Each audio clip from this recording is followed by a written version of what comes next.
Jefferson Matos estava em Veracruz a trabalho.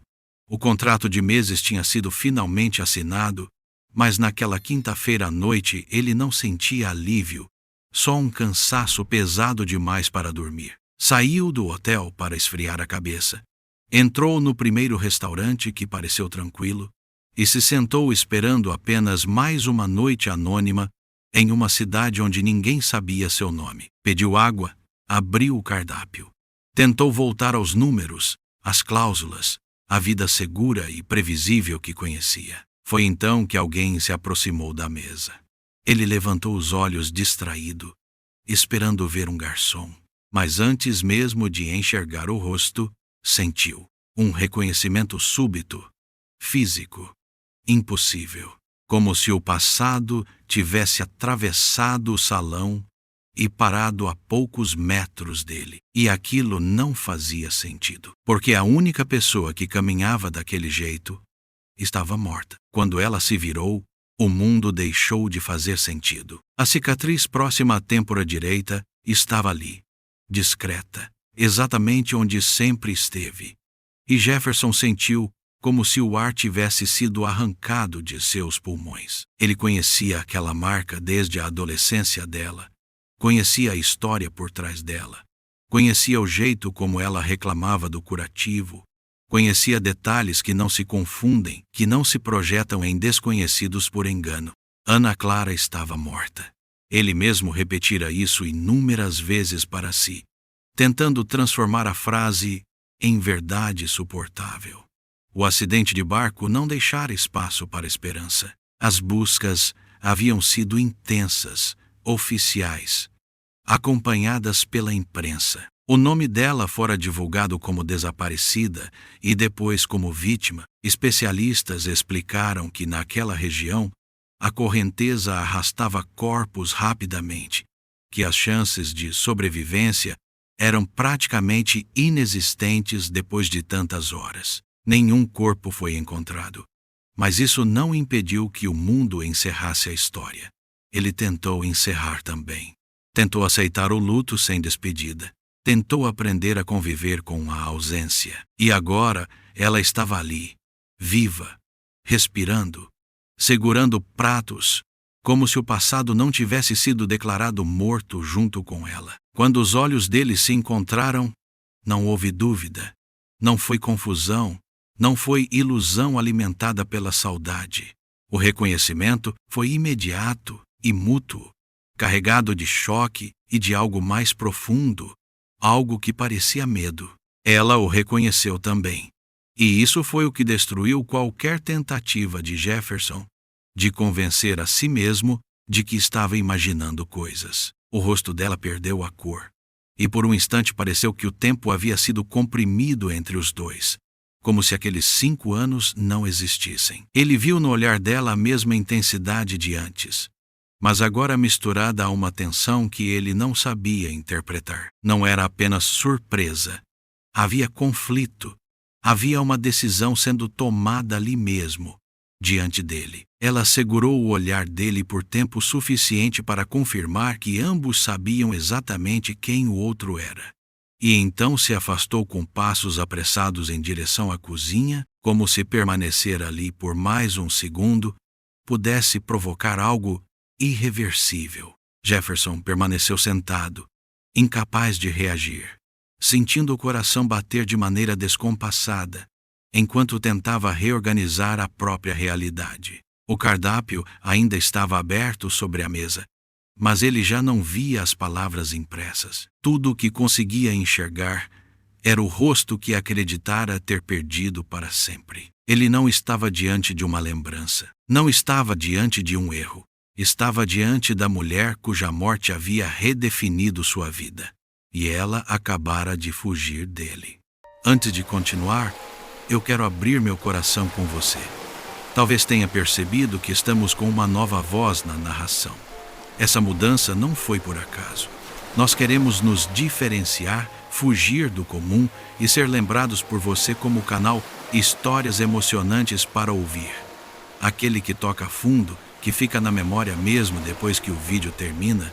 Cada detalhe foi pensado com carinho para tornar as histórias ainda mais intensas, mais vivas, mais inesquecíveis. Quando o vídeo acabar, me conta aqui nos comentários o que você achou da nova voz.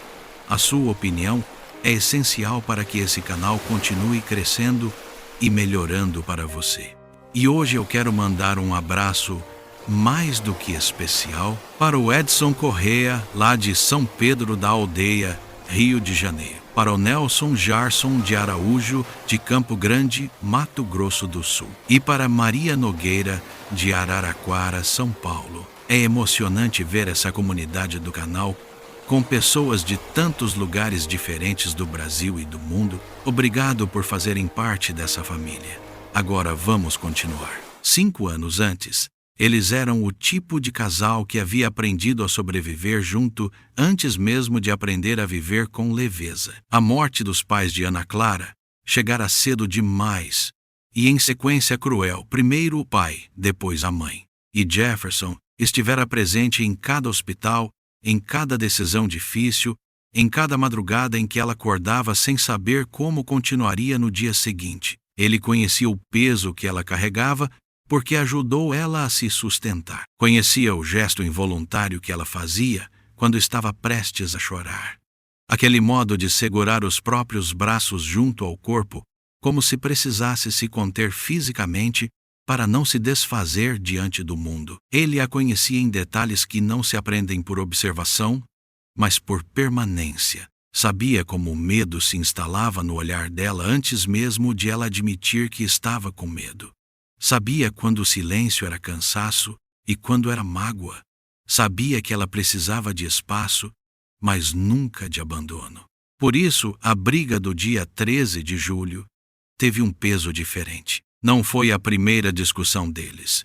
Nenhum relacionamento verdadeiro sobrevive apenas de diálogos suaves e concordâncias permanentes. No entanto, naquela noite, algo atravessou uma linha invisível. Palavras foram ditas no calor do orgulho, palavras que não podiam ser recolhidas depois, apenas abafadas por pedidos de desculpa e tentativas de reconstrução. Jefferson já não lembrava quem começara, mas lembrava perfeitamente o tom. Lembrava do olhar dela quando pegou a bolsa. Lembrava do som da porta se fechando sem o tchau habitual. Lembrava da mensagem que recebeu mais tarde, curta e fria, carregada de uma distância que ele nunca havia sentido antes. Na manhã seguinte, foi ele quem ligou. Ela atendeu. A conversa foi breve e ainda atravessada por tensão, mas havia uma brecha, uma fresta mínima por onde a reconciliação poderia passar.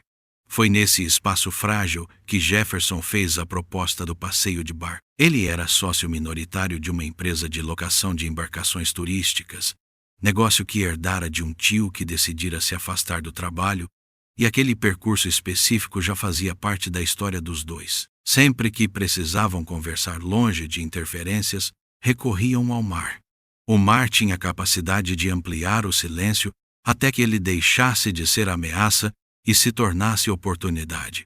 Ana Clara aceitou, e Jefferson interpretou aquele sim como um sinal de que ainda havia caminho entre eles. O que nenhum dos dois sabia era que 3 dias antes, alguém havia subido à embarcação sob o pretexto de manutenção rotineira e realizara um ato meticuloso de sabotagem. O cabo secundário do sistema de direção foi parcialmente cerrado, não o principal, que seria facilmente detectado em inspeções básicas, mas o secundário, aquele que entrava em operação quando a embarcação exigia resposta mais intensa em velocidade elevada ou manobras bruscas. O corte foi calculado com precisão técnica, feito para suportar uso comum e falhar sob pressão específica, transformando um passeio comum em armadilha. Naquela noite o mar não estava completamente calmo, mas também não oferecia sinais claros de perigo. Por volta das 22h47,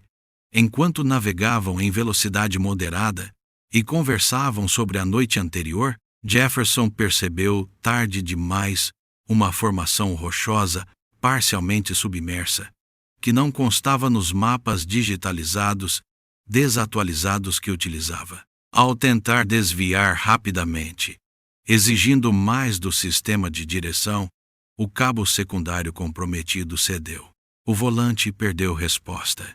A embarcação girou de forma irregular.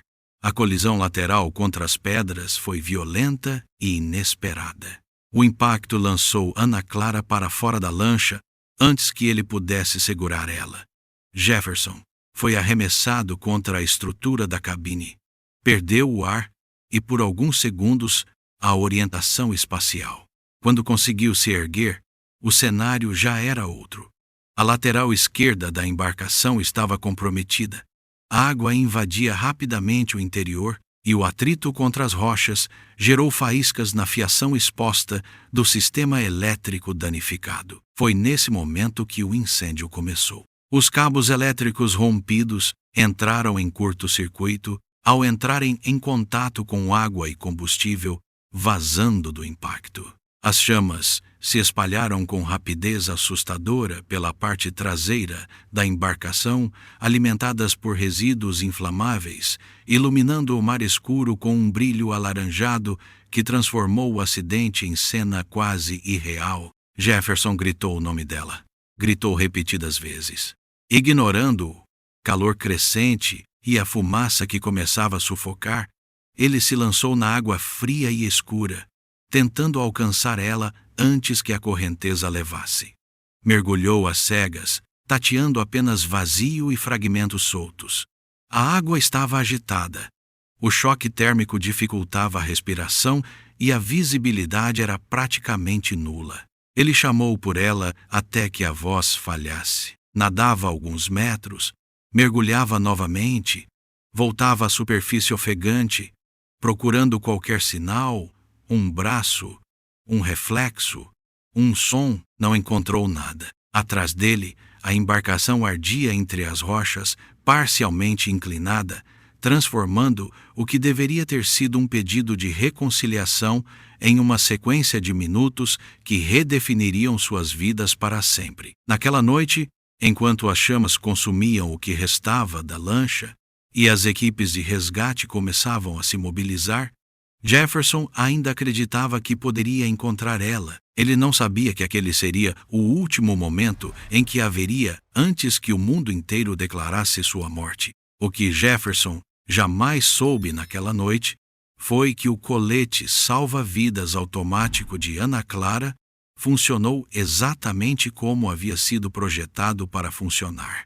No momento em que o corpo dela entrou em contato com a água, o mecanismo foi acionado e inflou em segundos, sustentando ela na superfície mesmo inconsciente. O impacto contra a estrutura da embarcação, ou contra as pedras, havia provocado um traumatismo craniano significativo, suficiente para apagar a memória, mas não o bastante para interromper seus sinais vitais. Ela não reagia, não chamava por ajuda, mas estava flutuando. E o mar, indiferente ao drama humano, fez o que sempre faz. Seguiu seu curso. Naquela região específica, durante a madrugada, a corrente costeira assumia direção nordeste com intensidade moderada. O corpo de Ana Clara foi lentamente conduzido para fora do perímetro, onde as equipes de resgate concentravam as buscas, afastando-se a cada hora da área que as autoridades consideravam lógica e provável. Quando o dia começou a clarear, ela já estava a quilômetros do ponto do impacto, distante o suficiente para que qualquer conexão imediata se tornasse improvável. Já era manhã, quando um pequeno barco de pesca que operava além da zona inicial de buscas avistou algo preso entre redes soltas e fragmentos de destroços que haviam derivado durante a noite. Ao se aproximarem, os pescadores perceberam que não era apenas entulho. Era uma mulher. Ela estava desacordada, presa parcialmente às redes, o colete ainda inflado mantendo ela na superfície. A pele estava fria, os lábios arroxeados, a respiração fraca e irregular. O trauma na cabeça era visível. E a hipotermia avançada tornava cada minuto decisivo. Sem saber quem ela era, mas conscientes de que ainda havia vida ali, interromperam imediatamente o trabalho e a levaram para o Hospital Municipal de Arraial do Farol, uma cidade pequena localizada em outro estado, fora do eixo central das operações oficiais de resgate. A distância geográfica e a falta de comunicação integrada entre as regiões fariam com que aquele resgate não fosse automaticamente associado ao acidente amplamente noticiado na noite anterior. Ela deu entrada como paciente feminina não identificada, idade estimada entre 28 e 32 anos, sem documentos, sem bolsa, sem qualquer item pessoal que permitisse reconhecimento imediato. Os médicos estabilizaram a hipotermia e iniciaram o protocolo de observação para traumatismo craniano. Durante dias, Ana Clara permaneceu inconsciente, monitorada continuamente, enquanto o hospital aguardava algum sinal de identificação que nunca chegava. Quando Ana Clara despertou, não despertou inteira. Sabia que estava em um hospital e que havia sofrido um acidente, mas sua memória era um território quebrado. O diagnóstico falava em amnésia pós-traumática, lacunas recentes, lembranças desconectadas, espaços vazios onde deveriam existir respostas. Fragmentos vinham como flashes, cheiro de protetor solar, vento cortando o rosto, luz sobre a água e a voz de Jefferson, distante, abafada, como se falasse do fundo do mar. O acidente, porém, era um borrão escuro. Até que, numa tarde silenciosa, a televisão ligada no quarto trouxe a notícia. Destroços contra as pedras, sangue na embarcação, buscas encerradas, morte presumida da passageira, e então o nome dele, Jefferson Matos, principal suspeito de sabotagem. A fotografia apareceu na tela, fria, séria demais. O coração dela disparou. Ela não lembrava do impacto, mas lembrava da briga, das palavras cortantes, da tensão acumulada. Foi ele quem sugeriu o passeio. Foi ele quem insistiu naquela noite específica. Sem memória suficiente para defender ninguém, o medo ocupou o espaço vazio. E se não tivesse sido acidente?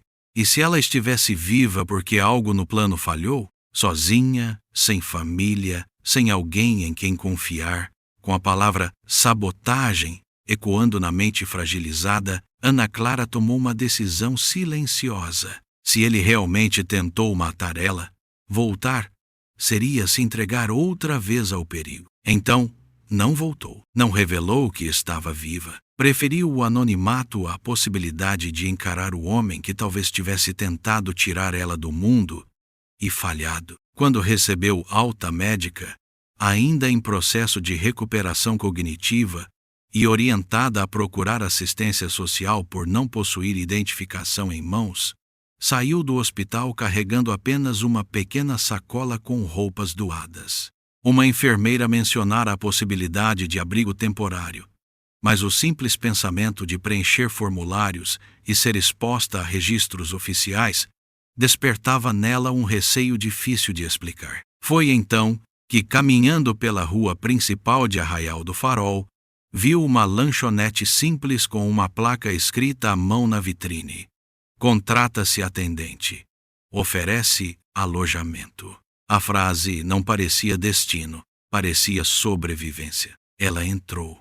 Explicou que havia sofrido um acidente, que estava sem documentos naquele momento, que precisava trabalhar e que poderia regularizar a situação assim que tivesse condições. O senhor não fez perguntas desnecessárias, não exigiu explicações detalhadas que ela não estava pronta para dar. Disse apenas que precisava de ajuda no atendimento, que o quarto nos fundos era simples, mas limpo, e que o salário era pequeno, porém honesto. Para alguém que tinha perdido o passado e temia o futuro, aquilo era suficiente. Ana Clara aceitou porque não tinha alternativa, mas também porque, pela primeira vez desde que abrira os olhos no hospital, sentiu que talvez pudesse reconstruir alguma coisa, mesmo que fosse apenas um presente provisório, distante do mar, distante das manchetes, distante do homem cujo nome agora ecoava entre suspeitas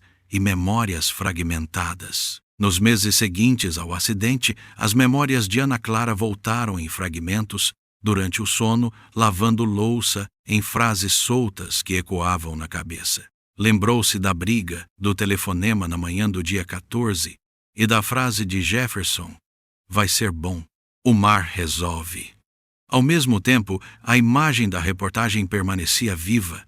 O nome dele como principal suspeito, o cabo cerrado, a sabotagem. No computador antigo de seu Benedito, ela pesquisou tudo o que conseguiu sobre o caso. Encontrou notícias sobre a investigação, mas não viu o desfecho. Não soube que o processo havia sido arquivado, nem que Jefferson fora inocentado. Ficou presa a uma história incompleta. E a dúvida, a culpa cresceu com o tempo. Ela estava viva, enquanto o mundo acreditava que estava morta.